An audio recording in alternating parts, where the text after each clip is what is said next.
విశ్వాన్ని శాసించిన కరుణించిన ఆ భగవంతుడిదే భారం, అధికారం కూడా. ఆ త్రిమూర్తులలో సర్వ ప్రాణకోటిని సృష్టించువాడు బ్రహ్మదేవుడు. అడిగిందే తడువుగా వరాలనందిస్తూ కోరిన కోర్కెలు తీర్చి తదాస్తు అనేది ఆ బోళా శంకరుడు. ఇక ఈ లోకాన్నంతటినీ ఏలేవాడు దుష్ట శిక్షణ శిష్ట రక్షణ గావించే దైవం సాక్షాత్తు ఆ విష్ణుమూర్తియే కదా. అలాంటి తరుణంలో శివకేశవుల దివ్య రూపాల దేవాలయాలు ఒకే చోట దర్శనమిస్తే ఇక అంతకంటే అదృష్టమేముంటుంది. ఇది హైదరాబాదు పాత బస్తీలో గౌలీపురాలోని బతుకమ్మ బావి అనే చోట శ్రీ లక్ష్మీనారాయణ స్వామి దేవాలయం అతి పురాతనమైనది. 13వ శతాబ్దంలో అంటే 1303వ సంవత్సరంలో ఈ దేవాలయం అలనాటి కాకతీయుల కాలం నాటి ప్రతాపరుద్రుడి పరిపాలనలో నిర్మితమైనదని ఇక్కడి శాసనాలను బట్టి అర్థమవుతుంది. ఇక్కడి ఆలయం ముందు అలనాడు నిర్మించిన కోనేరు. ఈ కోనేరులో ప్రస్తుతం ఆ ప్రాంతంలోని మహిళలు ప్రతి సంవత్సరం జరిగే బతుకమ్మ పండుగ రోజున బతుకమ్మల్ని వదులుతారు. కావున కాలక్రమేణా ఈ కోనేరు బతుకమ్మ బావిగా పిలువబడుతుంది. ఇక్కడి ప్రధానాలయంలో సాలగ్రామంతో చెక్కబడిన శ్రీ లక్ష్మీనారాయణ స్వామి ఏకశిలా విగ్రహం భక్తుల్ని మంత్రముగ్ధుల్ని చేస్తుంది. ఎక్కడా లేని స్వామివారు అమ్మవారు చిన్ముద్ర హస్తాలతో అభయమిస్తున్నట్లు అగుపిస్తారు. వీరిరువురు చిరునవ్వుతో కూడిన ప్రసన్న వదనంతో భక్తుల్ని అలరిస్తారు. మరో విశేషం ఏమిటంటే ఇక్కడ స్వామివారు మీసాలతో దర్శనమిస్తారు. ఆలయ నిర్మిత కాలం నుండి గల శటగోపం ఎన్నో శతాబ్దాల కాలం నాటిది. ఆలయంలో ఉత్సవమూర్తులుగా శ్రీమన్నారాయణుడు, ఆ ప్రక్కనే శ్రీదేవి, భూదేవి మరియు గోదాదేవిల ఉత్సవ విగ్రహాలు గలవు.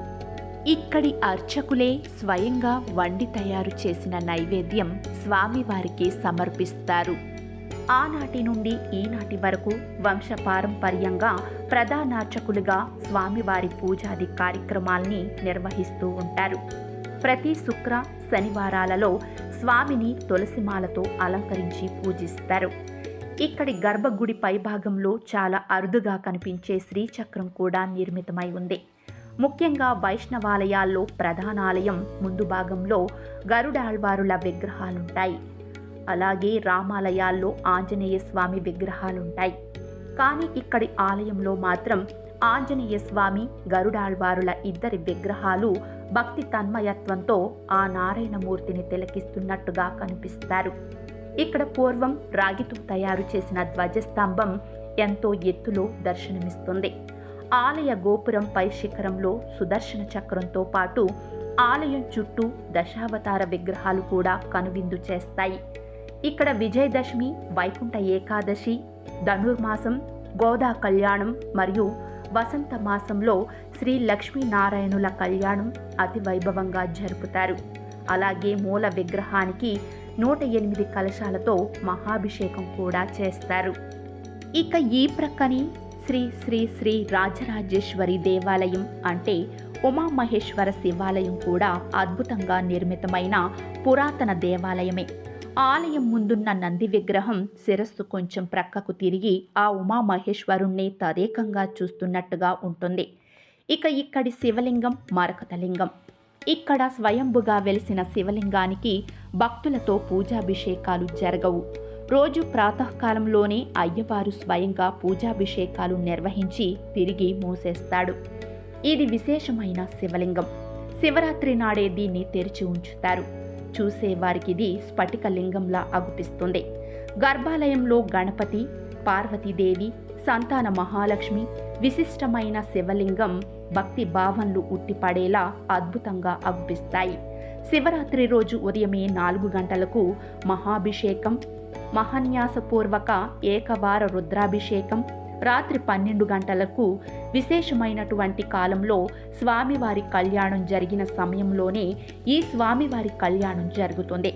శివరాత్రి ఉపవాసం ఉన్నవారికి ఆ ఉదయమే 8 గంటలకు అన్నదాన కార్యక్రమం ఉంటుంది.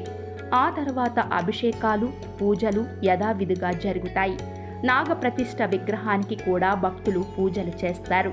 గర్భగుడి పైభాగంలో చతుర్చక్ర ఆకారంలో ఎంతో చక్కని రూపం నిర్మించబడి కనువిందు చేస్తుంది. ఇలా పురాతనమైన ఆలయాల్లో మాత్రమే మనకు అక్కడక్కడ అగుపిస్తాయి. పూర్వకాలం నుండి ఇక్కడ ఉన్న ఆరి చెట్టుకు సోమ శనివారాల్లో భక్తులు దర్శించుకొని పసుపు దారం కట్టి ఇక్కడ దీపం వెలిగించి మనసులో అనుకున్నది నెరవేరాలని కోరుకుంటూ 7, 11 లేక 15 వారాలు నిష్టగా కొలుస్తూ వేడుకుంటారు. మదిలో తలచిన వెంటనే కోరిన కోరికల్ని తీర్చే ఈ శ్రీ హరహర క్షేత్రాలను దర్శించి తరించండి. జై శ్రీమన్నారాయణ. ఓం నమః శివాయ.